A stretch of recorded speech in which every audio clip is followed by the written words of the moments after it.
Welcome back everyone, it is Mike from Mana Hoarders bringing you a commander deck tech for a Gruul commander, Agatha of the Vile Cauldron.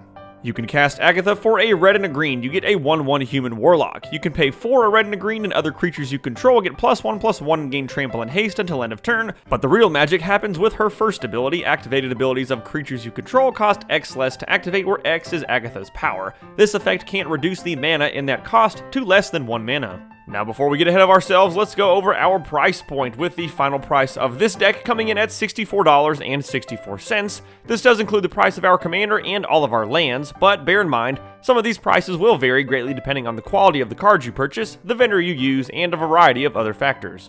Now let's go ahead and dive into the deck, first taking a look at some of the cards we want to use to pump up Agatha's power.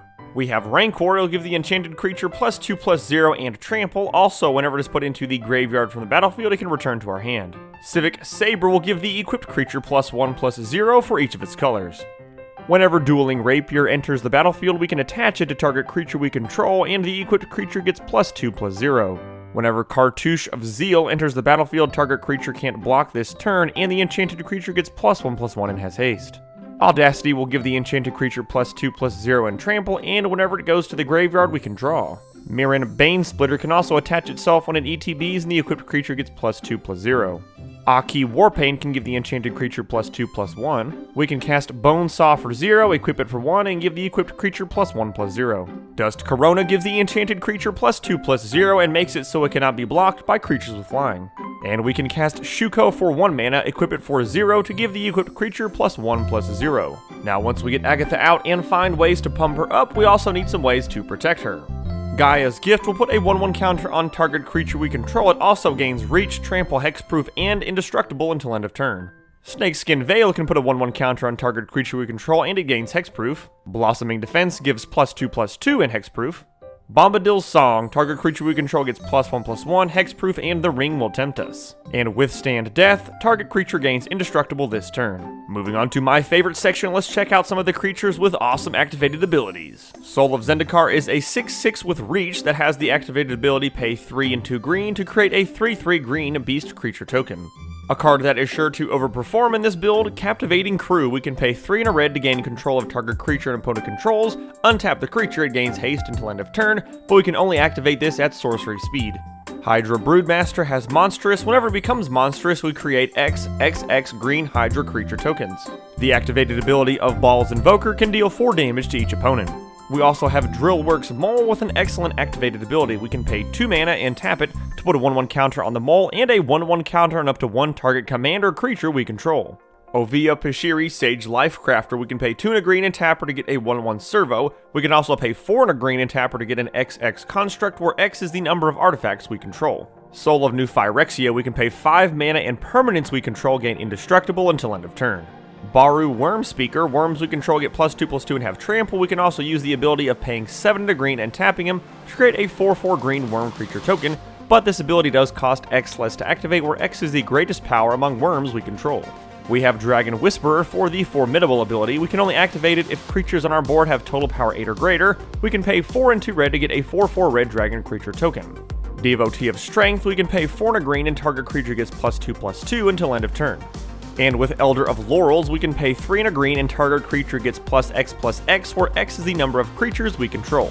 With the Boast ability of Dragonkin Berserker, we can create a 5/5 red dragon creature token with flying. An absolute value monster, we have Svella Ice Shaper. The first ability can create us a mana rock that can tap for 1 mana of any color, and the second ability, we can look at the top 4 cards of our library, cast a spell from among them for free, and put the rest on the bottom. The activated ability of Soul of Chandalar can deal 3 damage to target player and 3 damage to up to 1 target creature that player controls.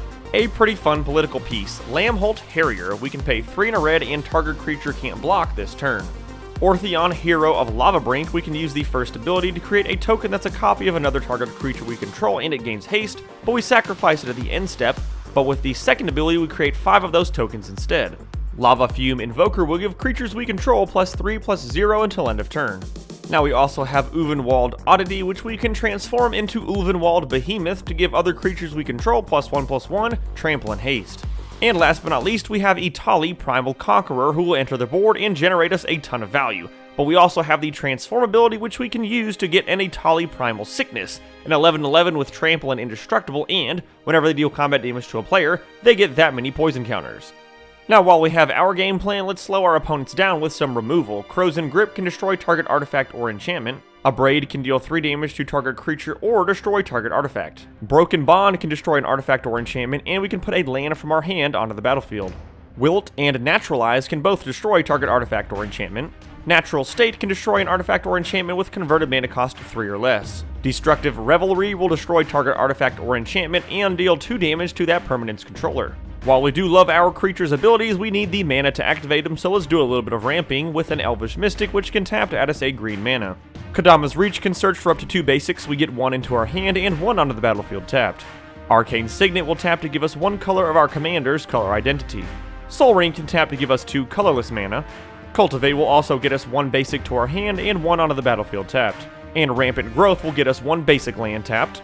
Fyndhorn Elves, another mana dork that can tap to add us a green.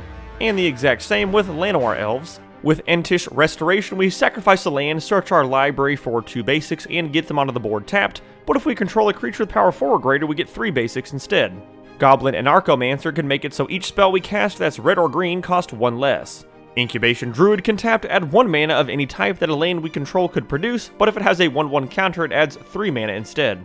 And with Harrow, we can sacrifice a land to get up to 2 basic land cards onto the battlefield, but they will not enter tapped. Now let's go ahead and make sure we can keep our hand full with plenty of card draw. We have Unexpected Windfall. We'll have to discard a card to draw 2 and create 2 treasure tokens. We have Mouth and Feed, with the Feed ability allowing us to draw a card for each creature we control with power 3 or greater. Faithless Looting allows us to draw 2 and then discard 2. It also has Flashback. Magus of the Wheel, we can pay 1 in a red, tap him and sacrifice him, and each player discards their hand and draws a fresh 7. Season of Growth, whenever a creature ETBs, we can scry 1, and whenever we cast a spell that targets a creature we control, we can draw. Harmonize allows us to draw 3 cards. Rishkar's Expertise allows us to draw cards equal to the greatest power among creatures we control. Also, we can cast a spell with mana value 5 or less from our hand without paying its cost. Shamanic Revelation will allow us to draw a card for each creature we control. Also, with the Ferocious ability, we can gain 4 life for each creature we control with power 4 or greater. Thrill of Possibility is an additional cost. We will have to discard a card to draw 2. Big Squirrel, we will also have to discard as an additional cost to cast it, but we can draw 2 and create 2 treasure tokens. And Tormenting Voice, once again, we will have to discard to then draw 2 cards.